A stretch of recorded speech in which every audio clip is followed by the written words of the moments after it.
नमस्कार दोस्तों। आज मैं आपके सामने पहली बार अपनी ओर से ये कार्यक्रम लेकर प्रस्तुत हुआ हूँ और आज मैं कुछ मित्रों की बाल कविताएं पढ़ूंगा।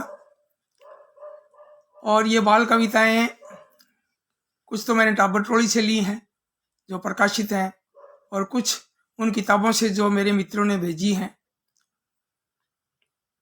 और एक जो किताब है प्रतिनिधि बाल कविता संचयन, दिव्यक रमेश जी ने जो इसका संपादन किया है और साहित्य अकादमी से दिल्ली से ये प्रकाशित हुई है। 706 पृष्ठों की बड़ी किताब। इसमें से भी कुछ कविताएं मैं आपके सामने प्रस्तुत करूंगा। तो अब मैं समझता हूं कि जैसे लाइक आने शुरू हो गए तो यूं लग रहा है जैसे मेरी बात जो है अब मैं सोच रहा था क्या पता मेरी आवाज़ कहीं पहुंच रही है नहीं पहुंच रही है।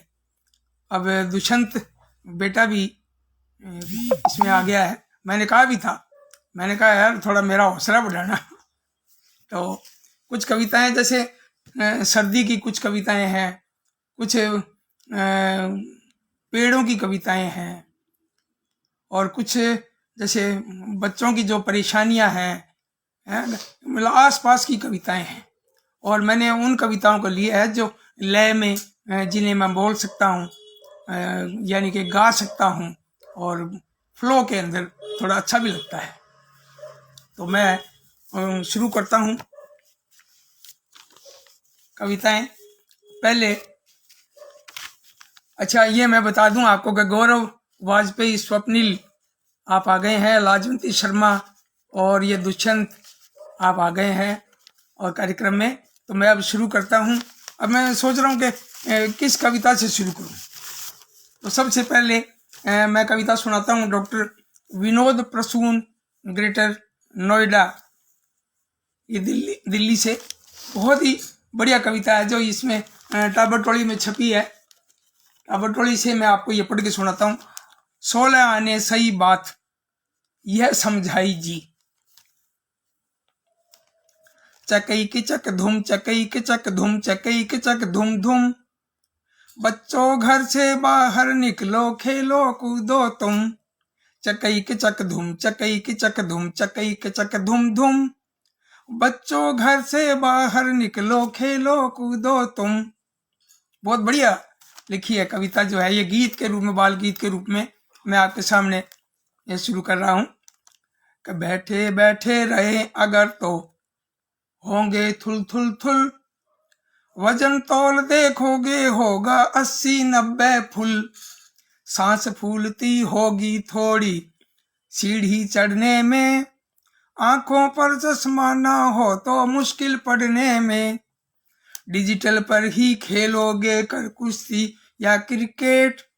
डिजिटल पर ही खेलोगे कर कुश्ती या क्रिकेट।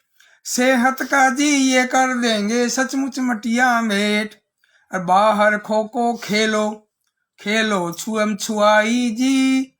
16 आने सही बात यह समझाई जी। और ताक दिना दिन शाका लाका बुम। बच्चों घर से बाहर निकलो, खेलो कूदो तुम। और काफी लोग आ गए हैं। जय सिंह जी आशावत, मान सिंह जी राठौड़ और रोहिता शर्मा और मनोहर सिंह जी कोटरा ये आ गए हैं। सबको मेरा नमस्कार। कईयों ने नमस्कार लिखा है और कईयों ने कहा भी बहुत शानदार है कविता। तो ये शुरुआत जो है वो आपके हौसला बढ़ाने से ही बढ़िया हो रही है कि हरी घास हरियल पेड़ों की बात निराली है। हरी घास हरियल पेड़ों की बात निराली है। और सब कुछ कमरे में लेकिन सेहत से खाली है। कमरे में कब मिल सकती है खेलों की मस्ती। कमरे में कब मिल सकती है खेलों की मस्ती। और कहाँ से आ सकती है वह चुस्ती फुर्ती। मोबाइल से थोड़ा हटकर रेस लगा लेना। मोबाइल से थोड़ा हटकर रेस लगा लेना। और फेफड़ों को भी थोड़ी साफ हवा देना। उछलो कूदो चहको जी मैदान बुलाता है। मेल जोल मन तन की ताकत भी सिखलाता है, और नहीं फायदा तुम कमरे में बैठो यूं गुमसुम। बच्चों घर से बाहर निकलो खेलो कूदो तुम, और चकई की चक धुम चकई की चक धुम चकई की धुम धुम धुम। और बच्चों घर से बाहर निकलो खेलो कूदो तुम। विनोद प्रसून जी का ये गीत। अब शारदा कृष्णा जी भी सीकर से आप आ गए हैं, बहुत अच्छा लग रहा है। और मेनका शर्मा जी भी हमारे यहाँ हाउसिंग बोर्ड हनुमानगढ़ से आ गए हैं, और सभी मित्रों का मैं आभार व्यक्त करता हूँ, बहुत बढ़िया लग रहा है।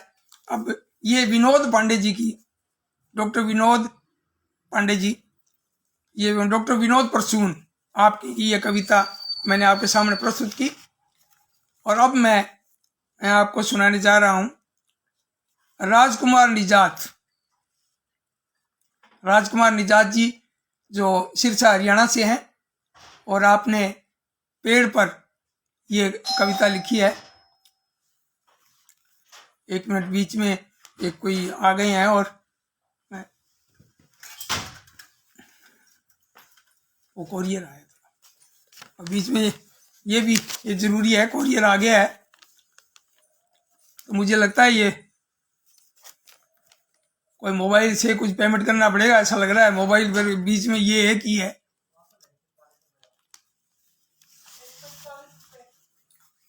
आप अपनी तरफ से दे दो, एक बार आप अपनी तरफ से दे दो। तो मैं अब कविता शुरू करता हूँ, क्षमा मांगता हूँ आपसे भी ये बीच में ये, क्योंकि अपने यहाँ घर में बैठ के ही कर रहे हैं, कोई स्टूडियो होता तो है अलग बात थी। तो गोपाल झा जी भी आ गए हैं, सरोज व्यास जी भी, रोहिता शर्मा जी और ममता आचार्य जी और दिनेश पांचाल जी भी आ गए हैं, और राजेंद्र बड़सीवाल जी भी। बहुत खुशी हो रही है, ये सब लोग जो है यहाँ पधारे हैं। और मैं कविता सुना रहा हूँ, सिरसा से पधारे हैं राजकुमार जी निजात, उनकी कविता पेड़। एक पेड़ था हरा भरा लेकिन था वह डरा डरा, एक पेड़ था हरा भरा लेकिन था वह डरा डरा। साथी ने जब डर पूछा बोला फिर वह खरा खरा। साथी ने जब डर पूछा बोला फिर वह खरा खरा। आधा जंगल काट दिया, आधा जंगल काट दिया, चल जाए न यहाँ छुरा। हुआ आदमी पागल है और निर्मम भी है जरा जरा। हुआ आदमी पागल है निर्मम भी है जरा जरा। बादल तुम जम कर बरसो फिर से कर दो हरा भरा।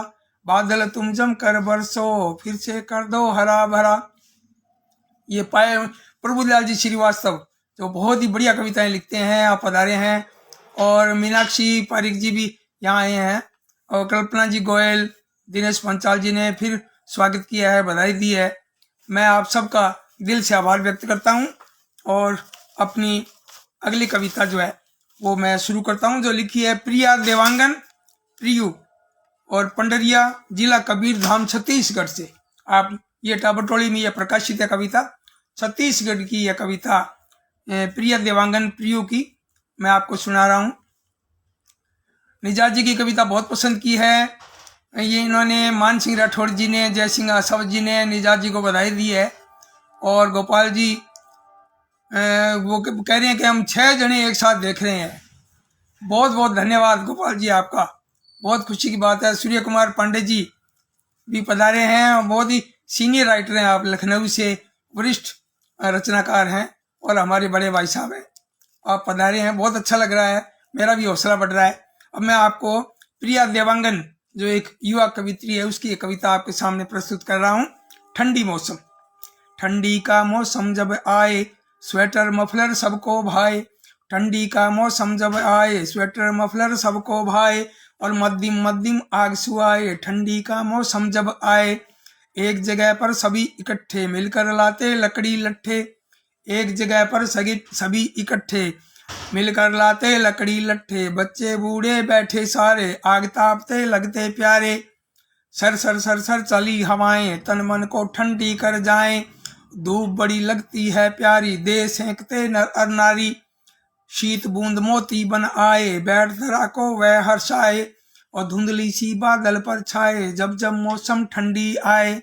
बहुत बढ़िया कविता लिखी है और ये कविता टाबरटोली में प्रकाशित है। गौरव जी स्वप्निल फिर से अपने कमेंट कर रहे हैं और बहुत ही बधाई दे रहे हैं।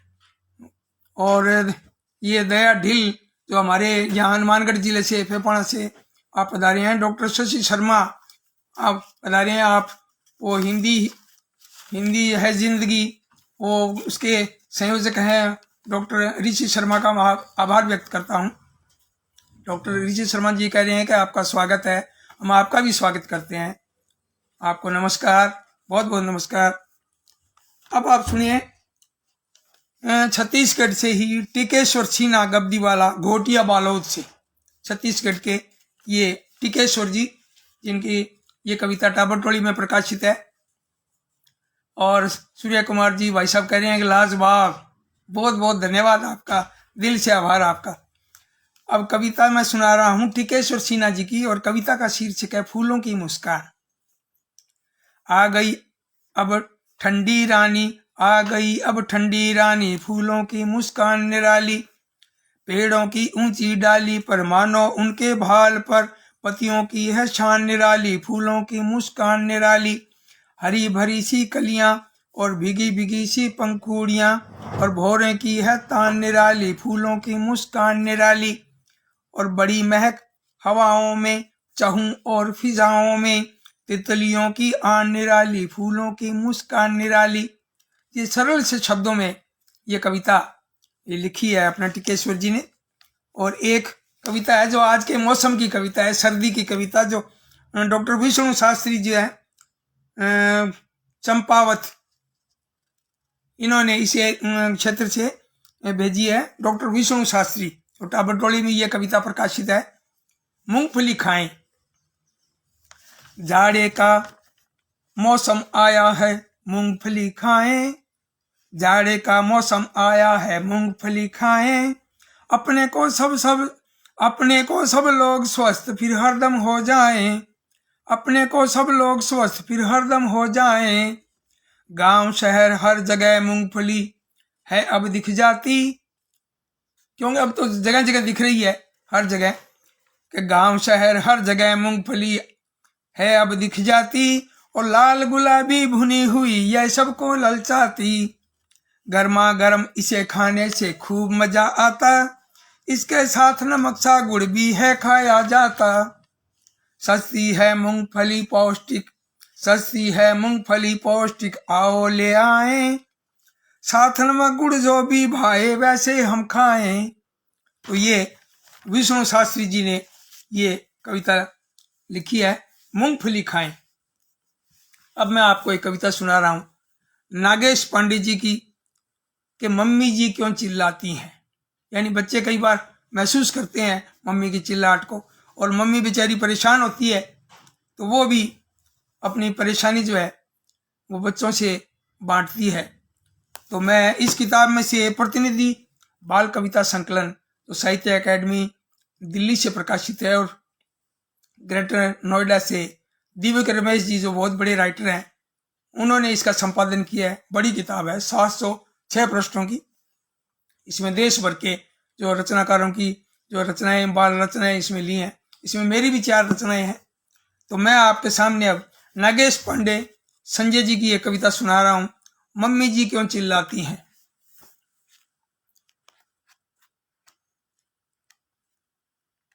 ये कविता मैं आज देख रहा था अभी कौन कौन सी रचनाएं सुनाऊं, क्योंकि मैं चाहता हूं कि पत्र पत्रिकाओं से, अखबारों से, किताबों से, कोई संपादित किए हुए संकलनों से कविताएं आपको सुनाऊं।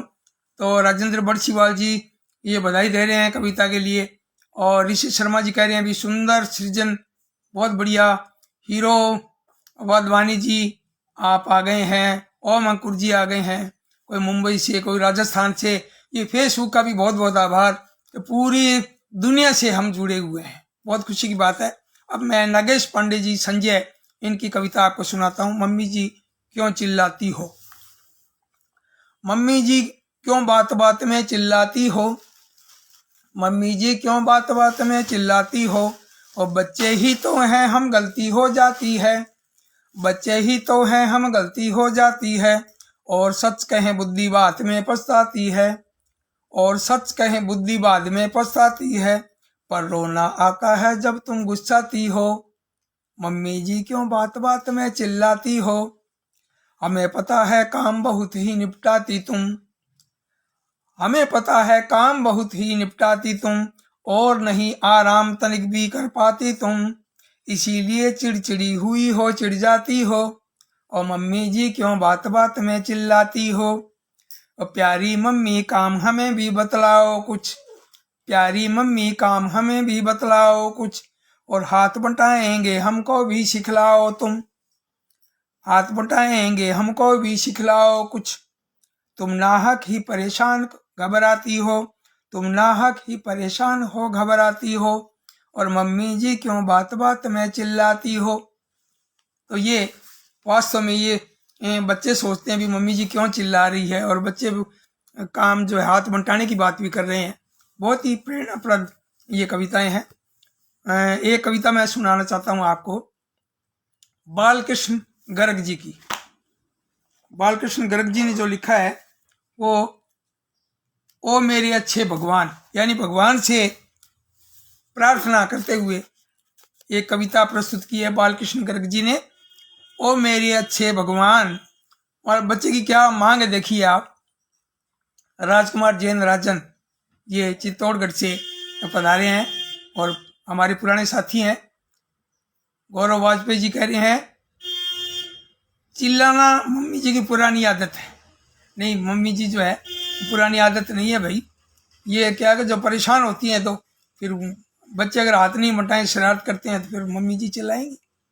अब मैं बालकृष्ण गर्ग जी की कविता आपके सामने प्रस्तुत कर रहा हूँ, ओ मेरे अच्छे भगवान। ओ मेरे अच्छे भगवान, और मम्मी पापा मुझे न मारें, मम्मी पापा मुझे न मारें और न ही डांटे फटकारें, मम्मी पापा मुझे न मारें और न ही डांटे फटकारें, मेरी करतूतों पर अब वे, और मेरी करतूतों पर अब वे कभी न खींचे मेरे कान, दे दे बस ऐसा वरदान ओ मेरे अच्छे भगवान। अब कवि आगे क्या कहता है देखो, बच्चों की बात इस गीत में देखिए आप। ओ मेरे अच्छे भगवान, चले सदा मेरी मनमानी, चले सदा मेरी मनमानी, खेल कूद उधम शैतानी, और कोसों दूर रहूं पढ़ने से फिर भी बन जाऊं विद्वान, दे दे बस ऐसा वरदान ओ मेरे अच्छे भगवान। ओ मेरे अच्छे भगवान, बिस्कुट चॉकलेट और टॉफी, बिस्कुट चॉकलेट और टॉफी महंगे होते जाते काफी, महंगे होते जाते काफी, मेरे घर के गमलों में ये उगा करें अब कृपा निदान, बिस्कुट चॉकलेट और टॉफी महंगे होते जाते काफी, और मेरे घर के गमलों में ये उगा करें अब कृपा निधान, दे दे बस ऐसा वरदान ओ मेरे अच्छे भगवान। बहुत बढ़िया ये कविता जो है बच्चों के मन की बात इसमें रखी है। और एक कविता श्री प्रसाद जी से दो तीन बार मुलाकात हुई थी। बहुत ही बच्चों के बाल गीत और कविताएं बढ़िया बढ़िया लिखते हैं। तो मैं आपके सामने उनकी एक कविता रख रहा हूं, वो भी बच्चों की एक कल्पना पर है। कान बड़े होते, 8 फीट की टांगे होती और 4 फीट के हाथ बड़े, तो मैं आम तोड़कर खाता धरती से ही खड़े खड़े। 8 फीट की टांगे होती, 4 फीट के हाथ बड़े, तो मैं आम तोड़कर खाता धरती से ही खड़े खड़े। ये देखो बच्चे की ये कल्पना जो है श्री प्रसाद जी ने अपनी इस कविता में प्रस्तुत की है कि कान बड़े होते दोनों ही 2 केले के पत्ते से, और कान बड़े होते दोनों ही 2 केले से पत्ते से, तो मैं सुन लेता मामा की बातें सब कलकत्ते से। कान बड़े होते दोनों ही 2 केले के पत्ते से, तो मैं सुन लेता मामा की बातें सब कलकत्ते से। और नाक बड़ी होती हॉकी सी, अब ये देखो कितनी बड़ी कल्पना है, हॉकी जैसी नाक, कि नाक बड़ी होती हॉकी सी, तो फिर छत पर जाकर मैं फूल सूंघता 7 कोस से, अपनी नाक उठाकर मैं। नफे सिंह जी आप हरियाणा से बता रहे हैं, और प्रभुदयाल जी श्रीवास्तव आप पधारे हैं, आप बधाई दे रहे हैं अच्छी प्रस्तुति के लिए, धन्यवाद आपका।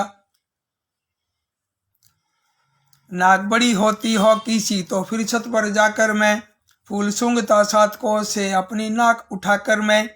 आंख बड़ी होती बैंगन सी, आंख बड़ी होती बैंगन सी तो दिल्ली में ही रहकर लाल किले से तुरंत देखता पूरा जैसलमेर शहर।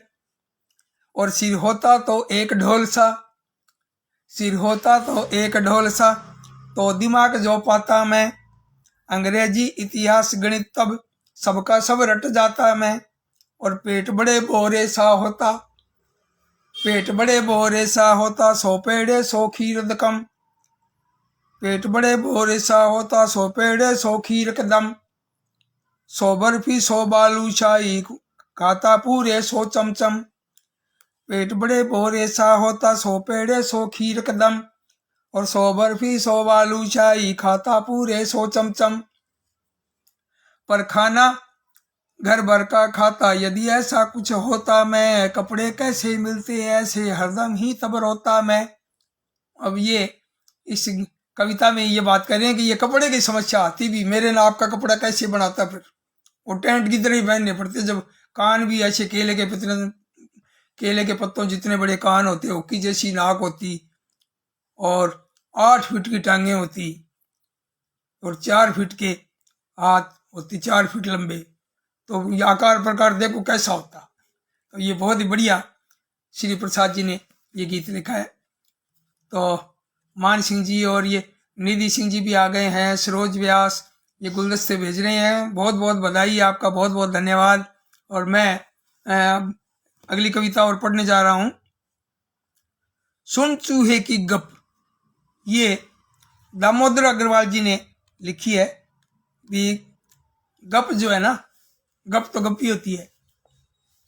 कई बार ऐसे कई कहते भी हैं, कहानियां भी हैं गप पर भी, ऐसी गप मारो जो सच नहीं होनी चाहिए। तो आप गप देखिए, सुन चूहे की गप, आप ही सुने। लाल किले में रहूं नहाऊं जमुना जी के जल में, लाल किले में रहूं नहाऊं जमुना जी के जल में। और मेहरौली में रोटी खाऊं सोऊं ताजमहल में, मेहरौली में रोटी खाऊं सोऊं ताजमहल में। और सुबह सुबह उठ लंदन भागूं हड़बड़ हड़बड़ हप, सुबह सुबह उठ लंदन भागूं हड़बड़ हड़बड़ हप। सुन चूहे की गप, सुन चूहे की गप।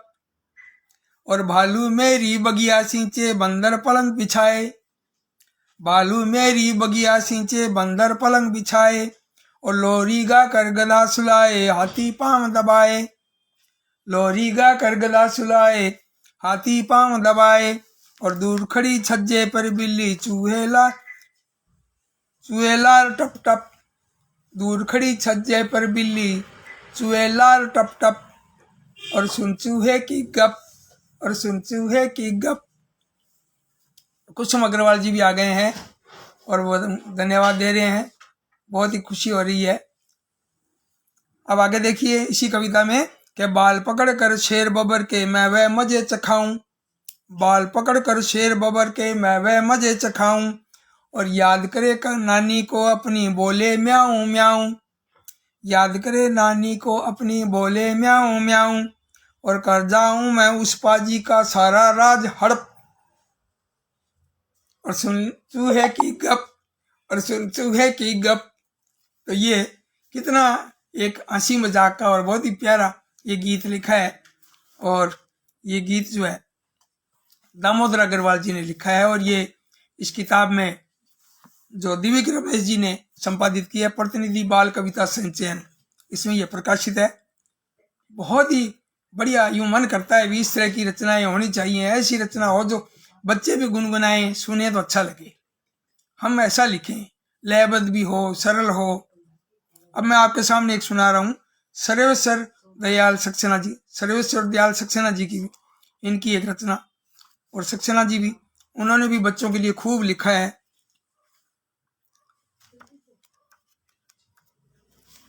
और वो लिखते हैं बंदूक कविता। बंदूक, अगर कहीं मिलती बंदूक उसको मैं करता 2 टूक, अगर कहीं मिलती बंदूक उसको मैं करता दो टूक। नली निकाल बना पिचकारी रंग देता यह दुनिया सारी। नली निकाल बना पिचकारी रंग देता यह दुनिया सारी। कौआ बगुला जैसा होता बगुला होता मोर। और कौआ बगुला जैसा होता बगुला होता मोर। लाल लाल हो जाते तोते और होते हरे चकोर। लाल लाल हो जाते तोते होते हरे चकोर। संजीव जायसवाल जी संजय लखनऊ से पधारे हैं और बहुत ही बढ़िया बता रहे हैं। धन्यवाद आपका संजीव जी। रामेश्वरी नादान यहाँ आप आए हैं और प्रणाम, आपको भी प्रणाम, ढेर सारी बधाई भी आपको आने के लिए। बत्तख नीली नीली होती पीले पीले बाज, ये सर्वेश्वर दयाल सक्सेना जी की कविता बंदूक आपके सामने मैं प्रस्तुत कर रहा हूँ। और इसके तीसरा अंतरा जो है कि बत्तख नीली नीली होती पीले पीले बाज, और एक दूसरे का मैं फौरन रंग बदलता आज। फिर जंगल के बीच खड़ा हो ऊंचे स्वर में गाता, और फिर जंगल के बीच खड़ा हो ऊंचे स्वर में गाता। जन गण मन अधिनायक जय हे भारत भाग्य विधाता। फिर जंगल के बीच खड़ा हो ऊंचे स्वर में गाता। और जनगण मन अधिनायक जय हे भारत भाग्य विधाता। अब ये राष्ट्रगान से जोड़ दिया है। और ये जब ये कविता जो इस तरह से गाए तो सारे वो कवि का भी ये कहना है भी ऐसे गाएं तो सारे जंगल के लोग जो अनुशासित हो जाएं, सावधान हो जाएं। तो ये बहुत ही बढ़िया प्रस्तुति है। अब आपको मैं कुछ किताबों से मैं सुनाने जा रहा हूँ आपको। एक किताब है आकू काकू, जय सिंह आसावत जी की। ये नई किताब आई है और उन्होंने मुझे भिजवाई है। बहुत ही बढ़िया कविताएं हैं। कुछ कविताओं में शब्दों में कुछ कमियां है तो मैंने इशारा भी किया था भी उसको भविष्य में ठीक करें। लेकिन ये जो बढ़िया कविता मैं आपके सामने प्रस्तुत कर रहा हूं कि पानी बड़ा कीमती जग में। खुली छूटती नल की टोंटी, कई बार टोंटी चलती है, अपने ध्यान नहीं देते, कई बार जल्दी में होते हैं। लेकिन हमें इसे कविता से किस तरह की प्रेरणा मिलती है आप देखिए कि खुली छूटती नल की टोंटी बह जाता है पानी, और बड़ा पानी बड़ा कीमती जग में बात हमें समझानी। ये जय सिंह जी आसावत जी की कविता है। पानी बड़ा कीमती जग में, पानी बड़ा कीमती जग में बात हमें समझानी।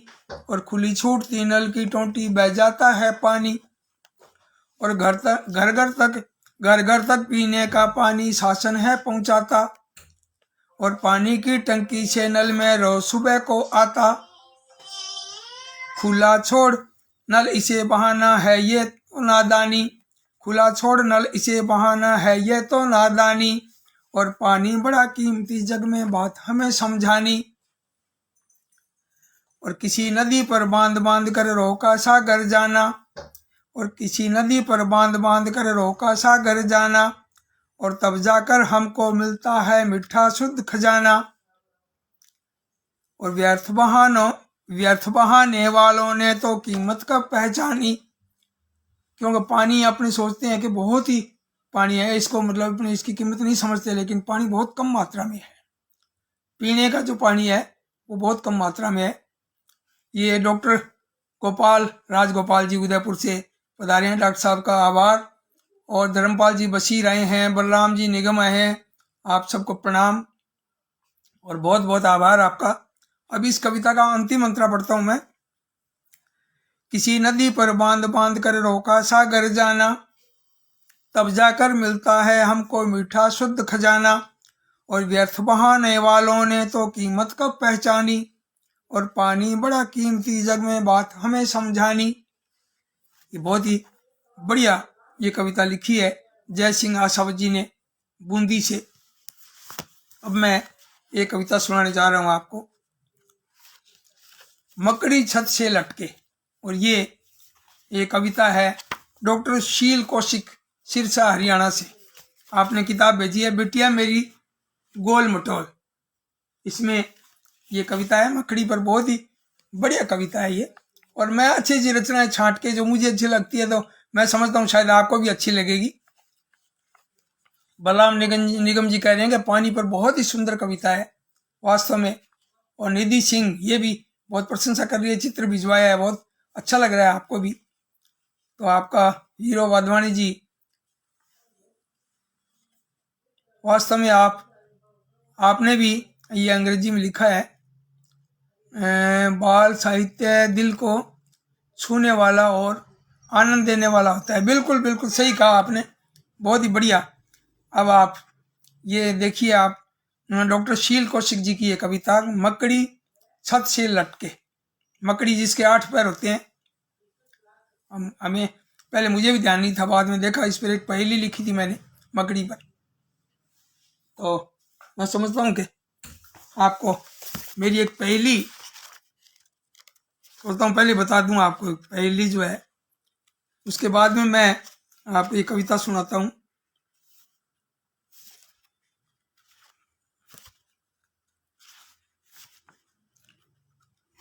मकड़ी पर छोटी सी कविता है। छत से लटकी मिल जाती है 8 पग वाली नार। छत से लटकी मिल जाती है 8 पग वाली नार, और बुने लार से मलमल जैसे कपड़े जालीदार। बुने लार से मलमल जैसे कपड़े जालीदार। तो इस किताब में है 51 बाल पहेलियां, और ये इसमें चित्र भी इसमें दे रखा है। अब आपको मैं डॉक्टर शील कौशिक जी की ये कविता आपको मैं सुनाने जा रहा हूँ। और भीम जाजड़ा जी भी आ गए हैं, रामेश्वरी नादान जी कह रहे हैं कि बहुत सुंदर रचना है। अब आप देखिए डॉक्टर शील कौशिक जी की ये रचना मकड़ी छत से लटके।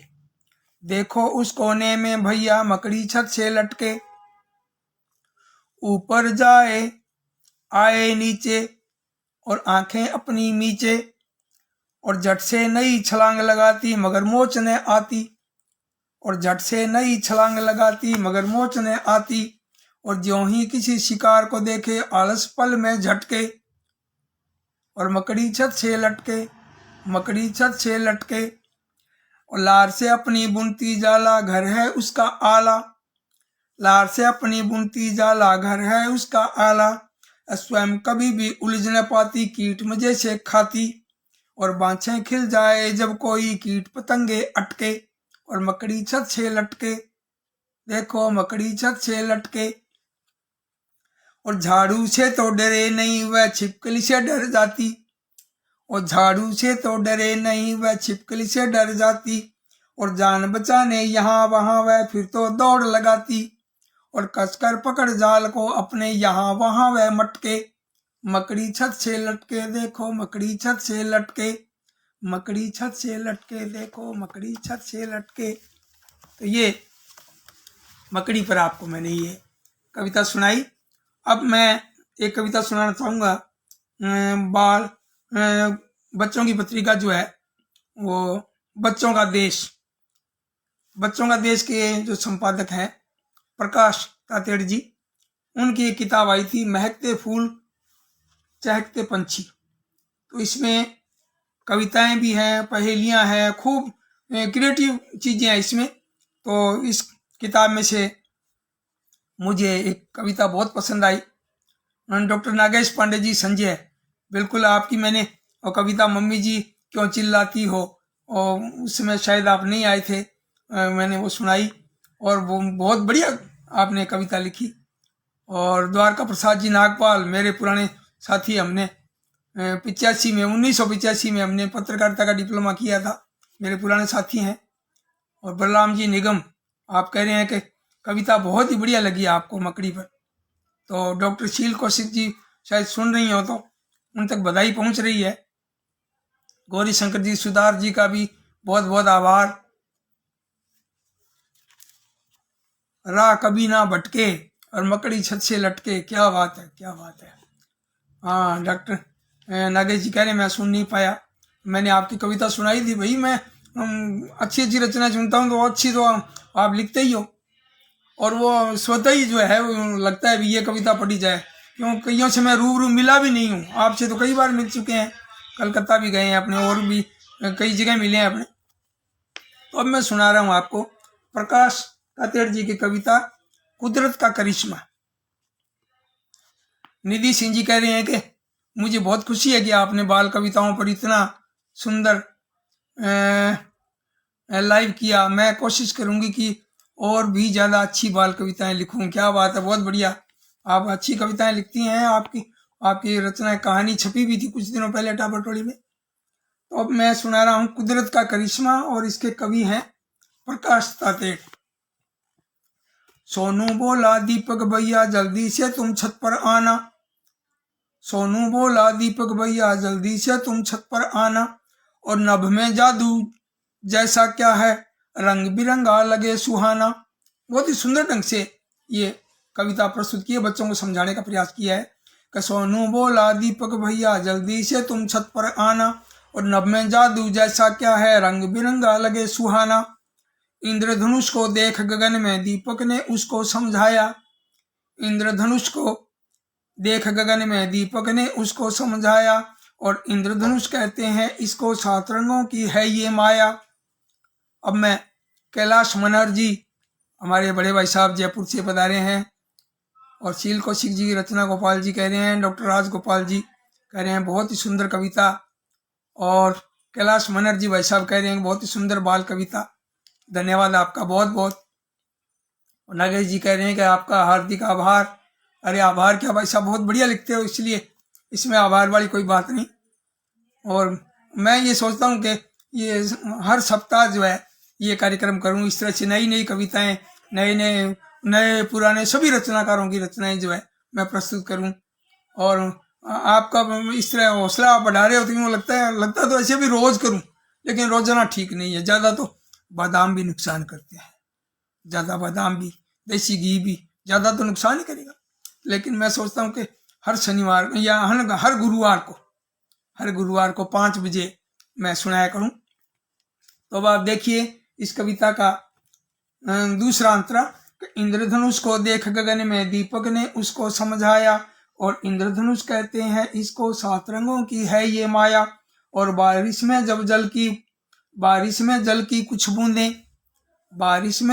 कुछ बूंदें वायुमंडल में रह जाती, और उसी समय सूरज की किरणें यदि इन बूंदों से टकराती, आसमान में तब घेरे सा इंद्रधनुष यह बन जाता है, और आसमान में तब घेरे सा इंद्रधनुष यह बन जाता है, और कुदरत का यह देख करिश्मा बच्चों का मन खिल जाता है। भाई इंद्रधनुष तो चीज ऐसी है कि बच्चों का, बड़ों का, सबका मन खिल जाता है। ये अब मेरे पुराने साथी सूरतगढ़ से तोड़ाराम स्वामी जख्मी जी भी आ गए हैं, और रुचिका शर्मा चेन्नई से, तमिलनाडु से आ गई हैं। बहुत अच्छा लग रहा है, और मैं और रचनाएं प्रस्तुत कर रहा हूँ। और मैं सोचता हूँ कि एक आदि मेरी रचना भी सुनाता, मन करता है भी मेरी भी तो रचना होनी चाहिए, है ना। इससे पहले 1-2 रचना जो है मैं सुनाना चाहूँगा। मनजीत कौर मीत, और आप हैं गुरुग्राम हरियाणा से। आपने किताब भेजी थी मुझे, हम बच्चे हिंदुस्तान के। तो इसमें मैंने देखा भी जो रचना ज़्यादा प्रभावित करती है वो लय वाली, वो कविता मैंने इसमें से चयनित की है।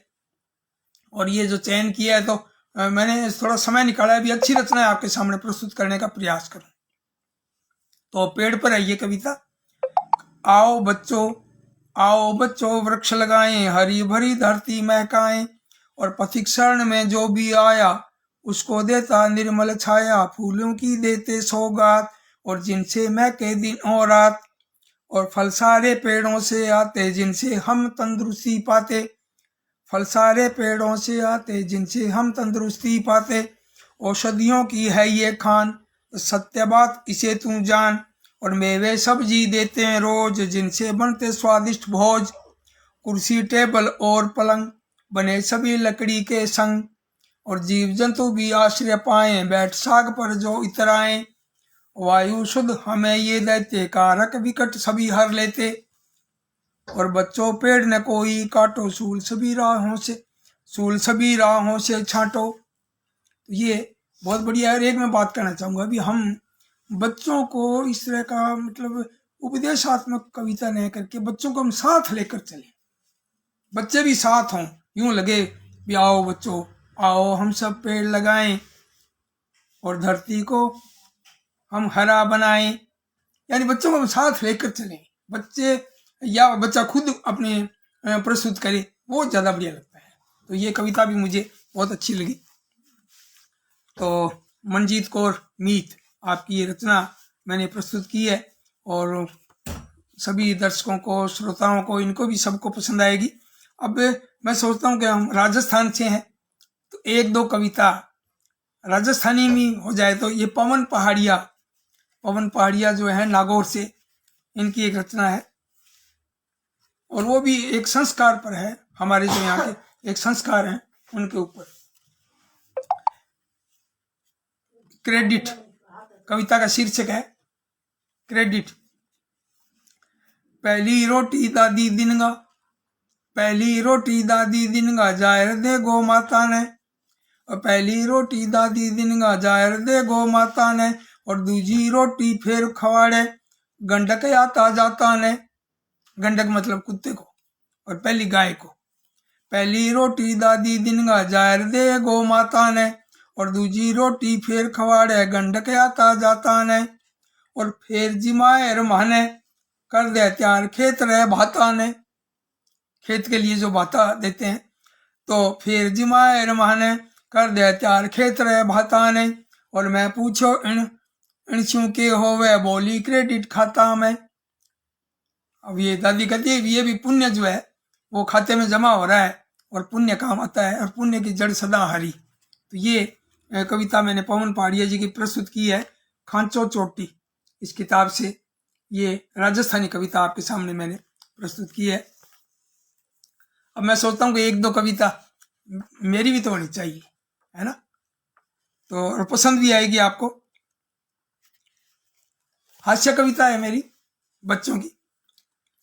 चू चू चूहा बोला मम्मी, और क्योंकि पतंग का ये चल रहा है ना, तो पतंग पर सुना रहा हूं मैं। चू चू चूहा बोला मम्मी मैं भी पतंग उड़ाऊंगा, और लोहे सी मजबूत डोर से मैं भी पे चढ़ाऊंगा। और चू चू चूहा बोला मम्मी मैं भी पतंग उड़ाऊंगा, लोहे सी मजबूत डोर से मैं भी पे चढ़ाऊंगा। और मम्मी बोली तुम बच्चे हो बात पेच की करते हो, मम्मी बोली तुम बच्चे हो बात पेच की करते हो, और बाहर बिल्ली घूम रही है क्या उससे नहीं डरते हो। चू चू बोला बिल्ली क्या है उसे करूंगा फेस, चू चू बोला बिल्ली क्या है उसे करूंगा फेस, और मैंने पहन रखी है मम्मी कांटों वाली ड्रेस, मैंने पहन रखी है मम्मी कांटों वाली ड्रेस। अब ये बच्चे कितने प्रतिभावान हैं, आज के बच्चे बहुत प्रबुद्ध हैं और खूब दूर की सोच लेते हैं, बड़ों को पता ही नहीं होता। तो इसी तरह से चूहों को लेकर मैंने एक बाल मन की एक व्यंग्य कविता और लिखी है जो आपको मैं सुनाना चाहूंगा। अकड़ अकड़ कर क्यों चलते हो चूहे चिंटू राम, अकड़ अकड़ कर क्यों चलते हो चूहे चिंटू राम, और गर बिल्ली ने देख लिया तो करेगी काम तमाम, गर बिल्ली ने देख लिया तो करेगी काम तमाम।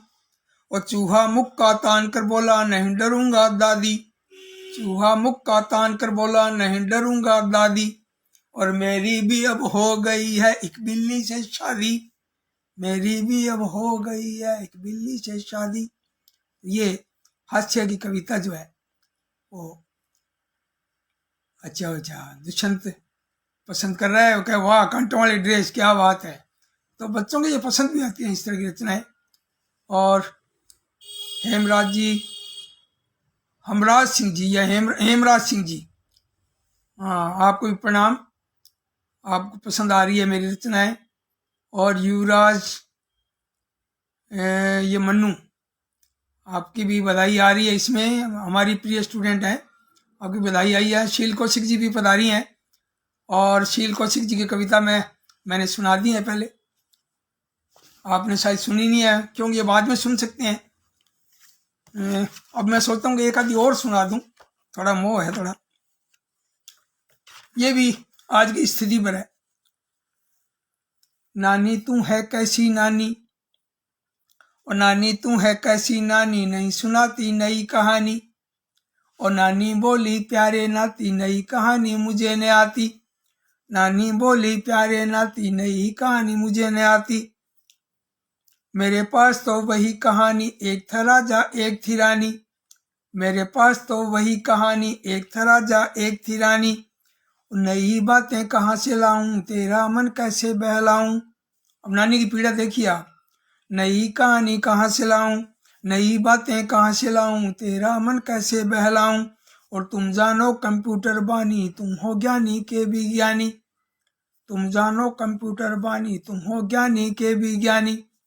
और मैं तो हूँ बस तेरी नानी, तुम ही सुनाओ कोई कहानी। अब ये देखो, नानी ने हार मान लिया। आज की नानी जो है वो भी, उनको भी इतना वो कहानी वगैरह बच्चों की जो पसंद की कहानियाँ है वो नहीं आती। तो बच्चों से कह रही है भी तुम ही सुनाओ भाई कोई कहानी। अब तुम इसमें कंप्यूटर के भी विद्वान और इसमें बहुत ज़्यादा देखते रहते हो, पूरी दुनिया को देखते हो, तो तुम ही बताओ कोई। तो नानी ने हार मान ली है। वो पहले सुनाती थी नानी, दादी नानी सब सुनाती थी, तो वो कहानियाँ अब नहीं रही है। क्यों, समय धीरे धीरे परिवर्तनशील हो गया है, बदल गया है समय। तो अब मैं कुछ कविताएं और अन्य लेखकों की भी, मैं कवियों की रचना सुनाना चाहूँगा। एक कविता है दिशा ग्रोवर। इनकी कविता है पेड़ चाहते होंगे। अब ये पेड़ की क्या चाहत है, बच्चे पेड़ों के बारे में क्या सोचते हैं, ये दिशा ग्रोवर की छोटी सी कविता में, 3 अंतरों की इस कविता में, जो कविता संचयन में छपी है, प्रतिनिधि बाल कविता संचयन, और जिनका संपादन किया है दिव्यक रमेश जी ने।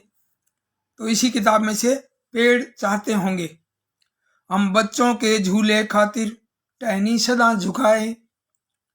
हम बच्चों के झूले खातिर टहनी सदा झुकाएं, और खुद पीड़ा सहकर भी वे तो किलकारी फैलाएं। हम बच्चों के झूले खातिर टहनी सदा झुकाएं, और खुद पीड़ा सहकर भी वे तो किलकारी फैलाएं। और लिख दें कविता पेड़ों पर सब, लिख दें कविता पेड़ों पर हम पेड़ चाहते होंगे। अब ये एक कवित्री की ये कल्पना है भी, पेड़ों पर हम कविता लिखें, शायद पेड़ भी चाहते होंगे कि लिख दें कविता पेड़ों पर हम पेड़ चाहते होंगे, और हमें देखते होंगे जब ये खुश भी होते होंगे। फल फूल और छाया देते पीछे कभी न हटते। फल फूल और छाया देते पीछे कभी न हटते। फिर भी क्यों ये सच्चे साथी बिना वजह ही कटते। फिर भी क्यों ये सच्चे साथी बिना वजह ही कटते। ये इस कविता में बहुत ही एक पीड़ा को, पेड़ की पीड़ा को उठाया गया है। अभी बिना वजह क्यों काट रहे हैं अपने स्वार्थ के लिए, जबकि पेड़ इतना भला करते हैं। ये बहुत बड़ी बात है। अच्छा, एक खास बात ये भी है ना, भी सीधा होता है ना, कोई चाहे आदमी हो या पेड़ हो, वो ही जल्दी कटता है। मैं ये नहीं कहता भी सीधा नहीं होना चाहिए, हमें प्रयास करना चाहिए भी हम सीधे और सरल बनने का प्रयास करें, भले ही कितने ही संकट आए। मैं इस कार्यक्रम के माध्यम से कोई उपदेश नहीं देना चाहता, लेकिन कुछ ऐसी बातें मैं बताना चाहता हूँ भी, हम बच्चों से बात करें, बच्चों को कोई बातें बताएं, उनसे कुछ पूछें, उनसे सीखें भी। कई बार क्या होता है कि बच्चे जो है हमसे भी ज़्यादा बढ़िया बात ऐसी बता देते हैं जो हमें ध्यान ही नहीं होता। छोटी छोटी बातें। एक बार एक ट्रक फंस गया पुल के नीचे, तो अब बड़ी दिक्कत होगी, कैसे करें, अब बिल्कुल फंस गया, कैसे करें। अब कईयों को पूछा भी कैसे निकालें कैसे निकालें, क्या अब तो या तो ऐसे मतलब पुल तोड़ना पड़ सकता है, कैसे करें। तो किसी बच्चे ने कहा भी थोड़ी ऐसे करो, इस टायरों की थोड़ी हवा कम कर दो। अरे ये तो तुरंत देखो एक बच्चे ने ऐसे बता दिया, कितना बढ़िया लगा।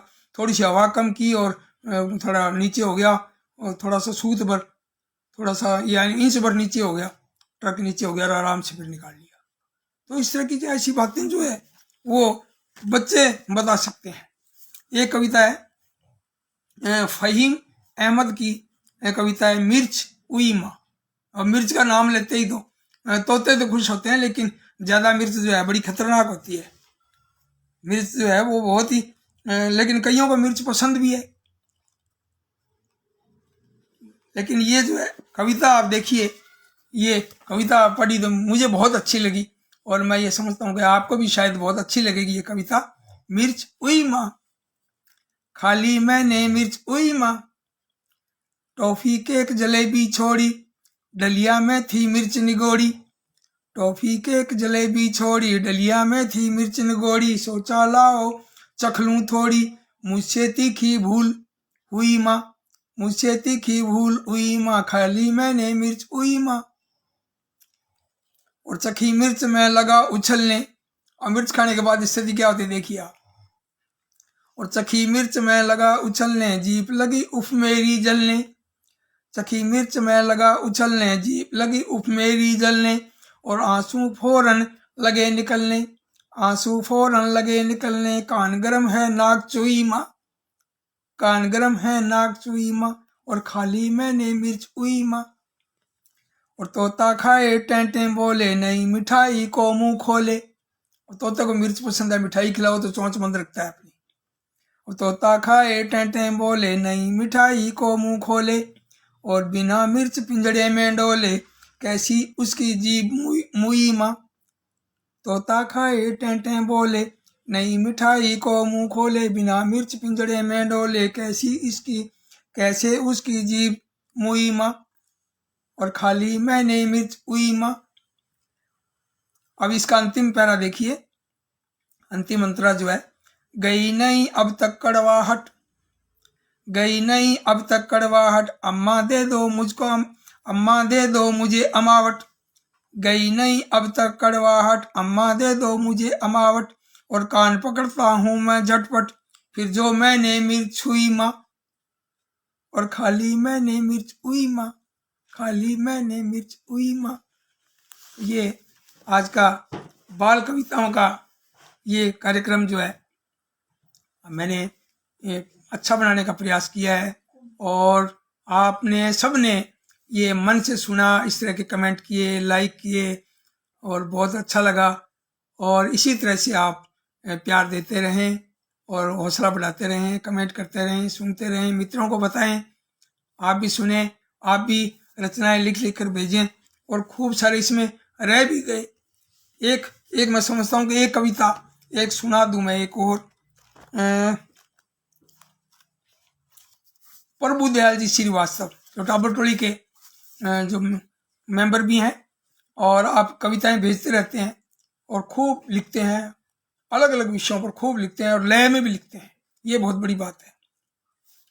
और इसमें कंप्यूटर पर चिड़िया, ये देखिए आप भी कंप्यूटर पर जो चिड़िया का जो किस तरह से मतलब पीड़ा भुगतती है और क्यों होता है, ये देखिए आप कंप्यूटर और चिड़िया का संबंध।